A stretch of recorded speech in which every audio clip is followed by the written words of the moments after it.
ಬೋಲ್ನ ಎಲ್ಲ ಬೇಕಾರಿಗೆ ನಮಸ್ಕಾರ ಸ್ನೇಹಿತರೆ. ನೋಡ್ತಾ ಇದ್ರೆ ಇವತ್ತು ನಮ್ಮ ಮುಂದೆ ಒಂದು ಸೂಪರ್ ಆಗಿರ್ತಕ್ಕಂಥ ಮೊಬೈಲ್ ಫೋನ್ ಗೇಮ್ ಪ್ಯಾಡ್ ಇರುವಂಥದ್ದು. ನೀವೇನಾದರೂ ಮೊಬೈಲ್ ಫೋನಲ್ಲಿ ಪಬ್ಜಿ ಆಡ್ತೀರಾ ಅಂತಂದರೆ, ಕಾಲ್ ಆಫ್ ಡ್ಯೂಟಿ ಆಡ್ತೀರಾ ಅಂದರೆ, ಕಾರ್ ರೇಸು, ಬೈಕ್ ರೇಸು ಯಾವುದೋ ಒಂದು ಗೇಮ್ ಆಡ್ತೀರಾ ಅಂತಂದರೆ ಈ ಒಂದು ಗೇಮ್ ಪ್ಯಾಡ್ ನಿಮಗೆ ಸೂಪರ್ ಆಗಿ ಯೂಸ್ಫುಲ್ ಆಗುತ್ತೆ. ಸೊ ಹಾಗಾದರೆ ಬನ್ನಿ, ಒಂದು EvoFoxನ ಒಂದು ಸ್ಮಾರ್ಟ್ಫೋನ್ ಗೇಮ್ ಪ್ಯಾಡ್ನಲ್ಲಿ ಏನೆಲ್ಲ ಒಂದು ಫೀಚರ್ಸ್ನ ಕೊಟ್ಟಿದ್ದಾರೆ, ಏನು ಕಾಸ್ಟ್ ಆಗುತ್ತೆ, ಪರ್ಚೇಸ್ ಮಾಡ್ಬೋದು ಅನ್ನೋದ್ರ ಬಗ್ಗೆ ಡೀಟೇಲಾಗಿ ಡಿಸ್ಕಷನ್ ಮಾಡ್ತಾ ಹೋಗೋಣ. ವಿಡಿಯೋನ ಸ್ಕಿಪ್ ಮಾಡದೆ ಕೊನೆವರೆಗೂ ನೋಡಿ. ಈ ವಿಡಿಯೋನ ನೀವು ಲೈಕ್ ಮಾಡೋ ಮೂಲಕ ನಮಗೆ ಸಪೋರ್ಟ್ ಮಾಡ್ಬೋದು. ಮೊದಲನೇದಾಗಿ ಒಂದು ಕಲರ್ಫುಲ್ ಬಾಕ್ಸ್ನ ಮೇಲ್ಗಡೆ ಇರತಕ್ಕಂಥ ಇನ್ಫಾರ್ಮೇಷನ್ ಬಗ್ಗೆ ಮಾತಾಡೋದಾದ್ರೆ, ಮೇಲ್ಗಡೆ ಭಾಗದಲ್ಲಿ EvoFox ಅಂತ ಬ್ರ್ಯಾಂಡಿಂಗ್ನ ಮೆನ್ಷನ್ ಮಾಡಿದರೆ ನೋಡ್ತಾ ಇದ್ರೆ ಗೇಮ್ ಪ್ಯಾಡ್ ನೋಡೋಕ್ಕೆ ನಮಗೆ ಈ ರೀತಿಯಾಗಿ ಸಿಗ್ತಾ ಇರುವಂಥದ್ದು EvoFox deck smartphone game pad ಅಂತ ಹೇಳ್ತಾ ಇರುವಂಥದ್ದು. ನೋಡ್ತಾ ಇದ್ರೆ ಅಲ್ಟ್ರಾ ಮ್ಯಾಗ್ನೆಟಿಕ್ ಹಾಲ್ ಜಾಯ್ಸ್ಟಿಕ್ ಪ್ರಿಸೈಸ್ ಅಂತ ಇಲ್ಲಿ ಹೇಳ್ತಾ ಇರುವಂಥದ್ದು. Transform your smartphone into A gaming console ಅಂತ ಹೇಳ್ತಾ ಇದ್ದಾರೆ. ಬಾಕ್ಸ್ನ ಮತ್ತೊಂದು ಕಡೆ ಭಾಗದಲ್ಲಿ ನೋಡ್ತಾ ಇದ್ರೆ ಆ್ಯಂಡ್ರಾಯ್ಡ್ಗೆ, iOSಗೆ, iPad OSಗೆ, ಮೈಕ್ರೋಸಾಫ್ಟ್ OSಗೆ ಮತ್ತು ಕೀ ಮ್ಯಾಪ್ ಮೋಡ್ ಸಹಿತ ಇದರಲ್ಲಿ ಸಪೋರ್ಟ್ ಆಗುತ್ತೆ ಅಂತ ಹೇಳ್ತಾ ಇರುವಂಥದ್ದು. ಬಾಕ್ಸ್ನ ಮತ್ತೊಂದು ಕಡೆ ಭಾಗದಲ್ಲಿ ಪ್ಲೇ ವಿತ್ ಪವರ್ ಅಂತ ಹೇಳ್ತಾ ಇದ್ದಾರೆ. ಸೊ ಇದಾದ ನಂತರ ಆ್ಯಂಡ್ರಾಯ್ಡ್ ಮತ್ತು iOS ಡಿವೈಸ್ಗಳಿಗೆ ಇದು ಕಂಫರ್ಟೇಬಲ್ ಆಗಿ ಆಗುತ್ತೆ ಮತ್ತು ಯಾವ್ಯಾವ ಗೇಮ್ಗೆ ಇದು ಸಪೋರ್ಟ್ ಆಗುತ್ತೆ ಅಂತ ಇಲ್ಲಿ ಸಹಿತ ನೀಟಾಗಿ ಮೆನ್ಷನ್ ಮಾಡಿದ್ದಾರೆ. ಸೊ ಇದಾದ ನಂತರ ಹಿಂದ್ಗಡೆ ಭಾಗದಲ್ಲಿ ನೋಡ್ತಾ ಇದ್ರೆ ಒಂದು ಮೇನ್ ಫೀಚರ್ಸ್ನ ಇಲ್ಲಿ ಹೈಲೈಟ್ ಸಹಿತ ಮಾಡ್ತಾ ಇರುವಂಥದ್ದು. ಸೊ ನೋಡ್ತಾ ಇದ್ರೆ go from home to console in a snap ಅಂತ ಹೇಳ್ತಾ ಇದ್ದಾರೆ. ಮ್ಯಾಗ್ನೆಟಿಕ್ ಹಾಲ್ ಜಾಯ್ಸ್ಟಿಕ್ನ ಇಲ್ಲಿ ಕೊಟ್ಟಿರುವಂಥದ್ದು. Android key map for PUBG ಅಂತ ಹೇಳ್ತಾ ಇದ್ದಾರೆ. ಸೊ ಅಷ್ಟಲ್ಲದೆ ನೋಡ್ತಾ ಇದ್ರೆ ಮೇಡ್ ಫಾರ್ ಐಫೋನ್ಸ್ ಮತ್ತು ಐಪ್ಯಾಡ್ಸ್ ಮತ್ತು ಆ್ಯಂಡ್ರಾಯ್ಡ್ ಸ್ಮಾರ್ಟ್ಫೋನ್ಗಳಿಗೆ ಇದು ವರ್ಕೌಟ್ ಆಗುತ್ತೆ.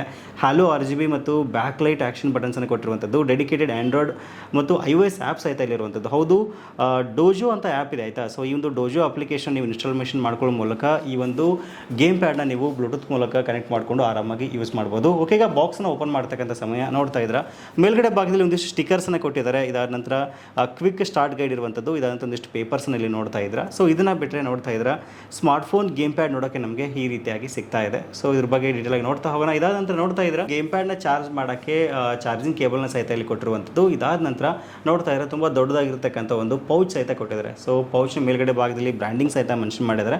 ಒಂದು ಒಳ್ಳೆ ಪೌಚ್ ಅಂತ ಹೇಳ್ಬೋದು ಆಯಿತಾ. ಸೊ ಇವೆಲ್ಲವನ್ನು ಪಕ್ಕಕ್ಕಿಟ್ಟು ಗೇಮ್ ಪ್ಯಾಡ್ ಬಗ್ಗೆ ಮಾತಾಡ್ತಾ ಇದ್ದಾರೆ. ನೋಡ್ತಾ ಇದ್ರೆ ಗೇಮ್ ಪ್ಯಾಡ್ ನೋಡೋಕ್ಕೆ ನಮಗೆ ಈ ರೀತಿಯಾಗಿ ಸಿಗ್ತಾ ಇದೆ.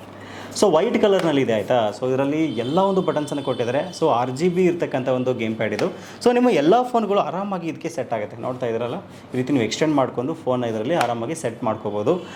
ಸೊ ಜಾಯ್ಸ್ಟಿಕ್ ಬಟನ್ ಕೊಟ್ಟಿದ್ದಾರೆ. ಸೊ ಇದಾದ ನಂತರ ಆಲ್ಮೋಸ್ಟ್ ಎಲ್ಲ ಒಂದು ಟ್ರಿಗರ್ಸ್ ಎಲ್ಲ ಇದರಲ್ಲಿ ನೀಟಾಗಿ ಕೊಟ್ಟಿರುವಂಥದ್ದು ನೋಡ್ತಾ ಇದ್ರೆ ತೋರಿಸ್ತಾ ಇದ್ದೀನಿ. ಮೊದಲೇದಾಗಿ ಇದರ ಒಂದು ಲುಕ್, ಡಿಸೈನ್, ಬಿಲ್ಡ್ ಕ್ವಾಲಿಟಿ ಬಗ್ಗೆ ಮಾತಾಡೋದಾದರೆ ಲುಕ್ ಮತ್ತು ಡಿಸೈನ್ ತುಂಬ ಚೆನ್ನಾಗಿದೆ ಅಂತ ಹೇಳ್ಬೋದು. ಬಿಲ್ಡ್ ಕ್ವಾಲಿಟಿ ಸಹಿತ ಸಖತ್ತಾಗಿದೆ. ಸೊ ಇದನ್ನು ಯಾವ ರೀತಿ ನಾವು ನಮ್ಮ ಮೊಬೈಲ್ ಫೋನ್ಗೆ ಕನೆಕ್ಟ್ ಮಾಡಿಕೊಂಡು ಗೇಮ್ ಆಡೋದು ಅಂತ ನೋಡೋದಾದರೆ ಜಸ್ಟ್ ನಿಮ್ಮ ಫೋನ್ ಇದರಲ್ಲಿ ಈ ರೀತಿ ಸೆಟ್ ಮಾಡ್ಕೋಬೇಕಾಗುತ್ತೆ. ನೋಡ್ತಾ ಇದ್ರೆ ಈ ರೀತಿ ನಿಮಗೆ ನಿಮ್ಮ ಫೋನ್ ಸೈಜ್ ಮೇಲೆ ಆಲ್ಮೋಸ್ಟ್ ಎಲ್ಲ ಫೋನು ಇದಕ್ಕೆ ಸೆಟ್ ಆಗುತ್ತೆ ಆಯಿತಾ. ಅಪ್ ಟು 6.78 ಇಂಚಸ್ ಒಂದು ಮೊಬೈಲ್ ಫೋನ್ವರೆಗೂ ಆರಾಮಾಗಿ ಸೆಟ್ ಆಗುತ್ತೆ. ಸೆಟ್ ಮಾಡ್ಕೊಂಡ ನಂತರ ಅಪ್ಲಿಕೇಶನ್ ಇನ್ಸ್ಟಾಲೇಷನ್ ಮಾಡಿಕೊಂಡು ನಿಮ್ಮ ಫೋನ್ಗೆ ಇದನ್ನ ಕನೆಕ್ಟ್ ಮಾಡ್ಕೋಬೇಕಾಗುತ್ತೆ. ಸೊ ಬ್ಲೂಟೂತ್ ಮೂಲಕ ಕನೆಕ್ಟ್ ಮಾಡ್ಕೊಂಡು ನಂತರ ನೀವು ಆರಾಮಾಗಿ ಒಂದು ಎಲ್ಲ ಗೇಮ್ಸ್ಗಳನ್ನು ಆಡ್ಬೋದು. ವಿಶೇಷವಾಗಿ ಪಬ್ಜಿ ಗೇಮ್ಗಳನ್ನು, ಕಾಲ್ ಆಫ್ ಡ್ಯೂಟಿ ಗೇಮ್ಗಳನ್ನು, ಯಾವುದೇ ಒಂದು ಕಾರ್ ರೇಸು, ಬೈಕ್ ರೇಸು ಎಲ್ಲ ಒಂದು ಗೇಮ್ಗಳನ್ನು ಆರಾಮಾಗಿ ಇದರಲ್ಲಿ ನೀಟಾಗಿ ಆಟ ಆಡ್ಬೋದು. ಸೊ ಇದನ್ನ ಚಾರ್ಜ್ ಮಾಡೋಕ್ಕೆ ನೋಡ್ತಾ ಇದ್ದರೆ ಒಂದು ಚಾರ್ಜಿಂಗ್ ಪೋರ್ಟ್ಸ್ ಆಯಿತಾ ಇಲ್ಲಿ ಕೊಟ್ಟಿದ್ದಾರೆ. ಟೈಪ್ ಸಿ ಕೇಬಲ್ ಮೂಲಕ ಆರಾಮಾಗಿ ಚಾರ್ಜ್ ಮಾಡ್ಕೋಬೋದು. ಸೊ ಇದರ ಕಾಸ್ಟ್ ಬಗ್ಗೆ ಮಾತಾಡೋದಾದ್ರೆ ಒಂದು 2800 ರೂಪಾಯಿ ಬಜೆಟ್ನಲ್ಲಿ ಈ ಒಂದು ಗೇಮ್ ಪ್ಯಾಡ್ ನಿಮಗೆ ಸಿಗ್ತಾ ಇದೆ. ಇನ್ ಕೇಸ್ ನೀವೇನಾದರೂ ತುಂಬ ಕ್ರೇಜ್ ಇತ್ತು ಗೇಮಲ್ಲಿ, ಗೇಮ್ ಆಡೋಕ್ಕೆ ನಿಮಗೊಂದು ಗೇಮ್ ಪ್ಯಾಡ್ ನೋಡ್ತಾ ಇದ್ದೀರಾ ಅಂತಂದರೆ, ಈ ಬಜೆಟಲ್ಲಿ ನೋಡ್ತಾ ಇದ್ದೀರಾ ಅಂತಂದರೆ, ಸೊ ಒಂದು EvoFoxನ ಒಂದು ಡೆಕ್ ಸಹಿತ ಒಂದು ಬೆಟರ್ ಆಪ್ಷನ್ ಅಂತ ಹೇಳ್ಬೋದು. ನಿಮ್ಮ ಫ್ರೆಂಡ್ಸ್ಗೆ, ಫ್ಯಾಮಿಲಿ ಮೆಂಬರ್ಸ್ಗೆ ಯಾರು ಗಿಫ್ಟ್ ಕೊಡ್ತೀರಾ ಅಂದರೆ ಸಹಿತ ಇದೊಂದು ಬೆಟರ್ ಆಪ್ಷನ್ ಅಂತ ನನಗನ್ಸುತ್ತೆ. ನೀವೇನಾದರೂ ಈ ಬಜೆಟ್ನಲ್ಲಿ ಒಂದು ಒಳ್ಳೆಯ ಗೇಮ್ ಪ್ಯಾಡ್ ನೋಡ್ತಾ ಇದ್ದೀರಾ ಅಂತಂದರೆ ಸೊ EvoFox ಡೆಕ್ ಸಹಿತ ಒಂದು ಬೆಟರ್ ಆಪ್ಷನ್ ಅಂತ ನನಗನ್ಸುತ್ತೆ. ವಿಡಿಯೋದ ಡಿಸ್ಕ್ರಿಪ್ಷನಲ್ಲಿ ಇರುವಾದ ಲಿಂಕನ್ನು ಕೊಟ್ಟಿದ್ದೀನಿ. ಒಂದ್ಸಲ ಚೆಕ್ ಮಾಡಿಕೊಂಡು ಆರಾಮಾಗಿ ಪರ್ಚೇಸ್ ಮಾಡ್ಬೋದು. 2799 ರೂಪಾಯಿಗೆ ನಿಮ್ಗೆ ಸಿಗ್ತಾ ಇದೆ. ಸೊ ಚೆಕ್ ಮಾಡಿ ಒಂದು ಸಾರಿ. ಸೊ ಇದಿಷ್ಟು ಇವತ್ತಿನ ಮಾಹಿತಿ. ಸಿಗೋಣ ಮತ್ತೆ ಮುಂದಿನ ಇಂಟ್ರೆಸ್ಟಿಂಗ್ ವಿಡಿಯೋ ಅಂದಿಗೆ. Thank you for watching. Take care.